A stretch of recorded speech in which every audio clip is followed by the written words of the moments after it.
What if I told you that a scientist in 1968 predicted exactly what would happen to human society in 2026, and every single prediction is coming true right before our eyes?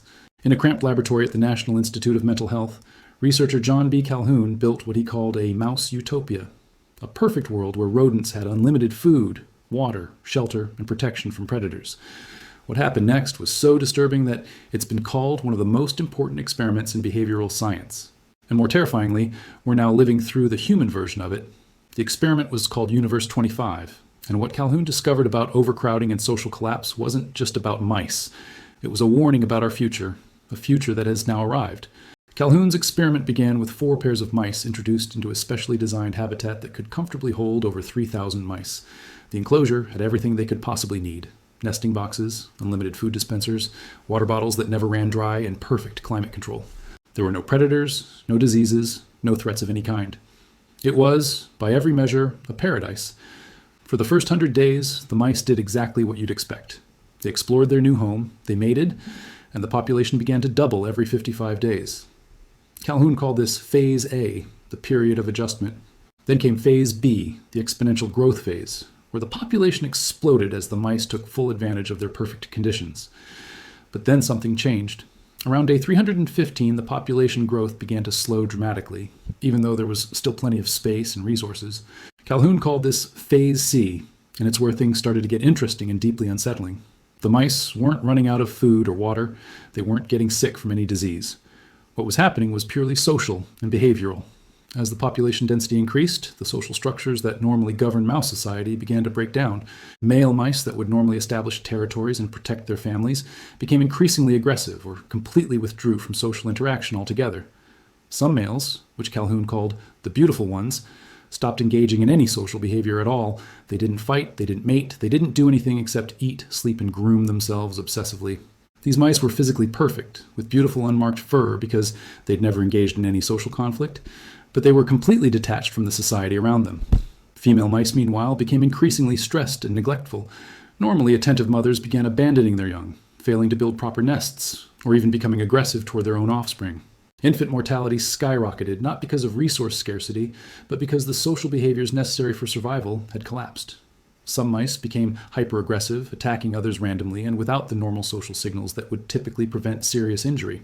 The center of the enclosure, where the food and water were most abundant, became what Calhoun called the behavioral sink, a place where the most severe pathological behaviors concentrated. Mice would crowd into this central area despite having plenty of space elsewhere, and the overcrowding would trigger even more severe behavioral breakdowns. By day 600, the population had reached its peak of around 2,200 mice, well below the enclosure's capacity of 3,000. And then came Phase D, which Calhoun grimly called the death phase. The population began to decline and never recovered. Even when Calhoun removed groups of mice and placed them in new, uncrowded environments with perfect conditions, they never resumed normal breeding or social behaviors. The damage was permanent. The mice had essentially lost the ability to be mice. Within several years, the entire population had died out completely despite having everything they needed to survive. Extinction came not from resource depletion or disease, but from the complete collapse of social behavior. Now, here's where this gets absolutely chilling. When Calhoun published his findings, he explicitly stated that his experiment was a model for what could happen to human society under similar conditions of overcrowding and social stress.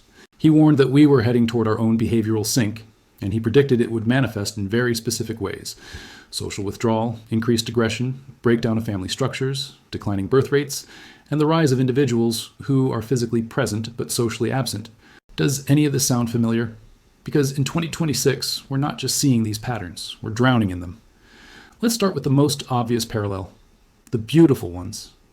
In Calhoun's experiment, these were the mice that withdrew completely from social interaction, spending all their time on self-maintenance while contributing nothing to the society around them. Now look at the explosion of young people, particularly young men, who have completely withdrawn from social life. We're seeing record numbers of people who don't date, don't pursue relationships, don't leave their homes, except when absolutely necessary. They're not physically sick. Many of them are perfectly groomed and physically healthy, but they've completely checked out of social reality. The rise of what Japan calls hikikomori, people who withdraw from society entirely, has spread globally. We have millions of young adults living in their parents' homes, engaging primarily with screens rather than people, maintaining their physical existence while abandoning any real social contribution or connection.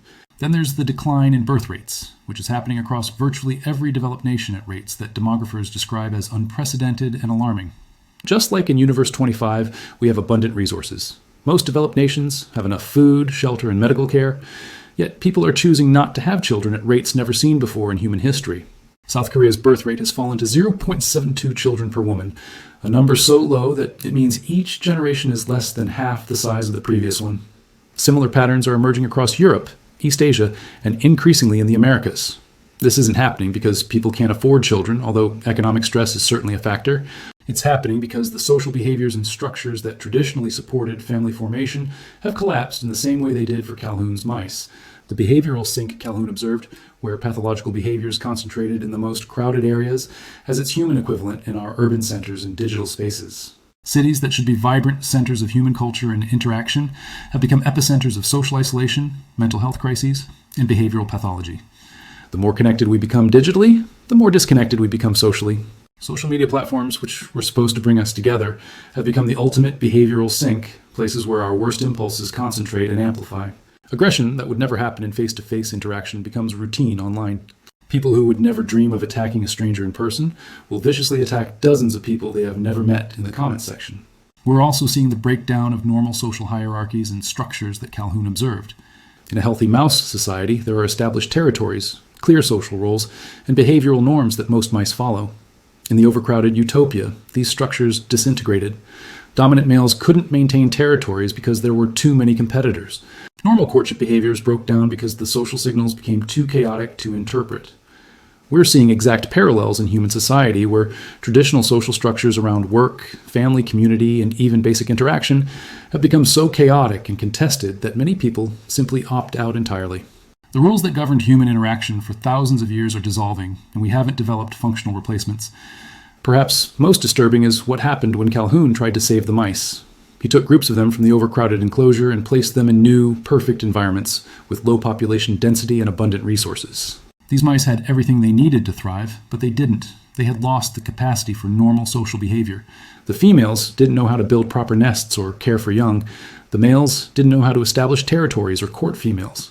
Even in paradise, they continued their pathological behaviors until the population died out.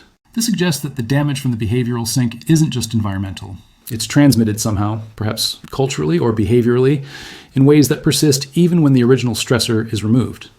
Now consider what this means for humanity. We have multiple generations who have grown up in conditions of extreme population density, constant social stress, and digital overcrowding that makes physical overcrowding seem quaint by comparison. If Calhoun was right, and the damage is transmissible across generations, then simply reducing population density or improving material conditions won't be enough. The behavioral patterns may have already become self-sustaining. We may have already passed the point that Calhoun identified as the beginning of Phase D, the death phase, where the population begins an irreversible decline. But here's what we have that Calhoun's mice didn't. Awareness. We can see what's happening. We can understand the patterns. We can choose to actively resist the behavioral sink. Unlike mice, humans have the capacity for conscious intervention in our own social patterns. We can deliberately rebuild community structures. We can intentionally limit our exposure to digital behavioral sinks. We can make conscious choices about how we interact where we live and how we raise the next generation. The experiment predicted 2026. The prediction was right. The behavioral sink has begun. But unlike Calhoun's mice, we don't have to let it run to completion. The question is whether we'll recognize what's happening in time and whether we will have the courage to make the changes necessary to avoid their fate. The universe Calhoun built was numbered 25 because it was his 25th attempt at the experiment, and every single one ended the same way. We only get one attempt at this. The choice of what happens next is ours.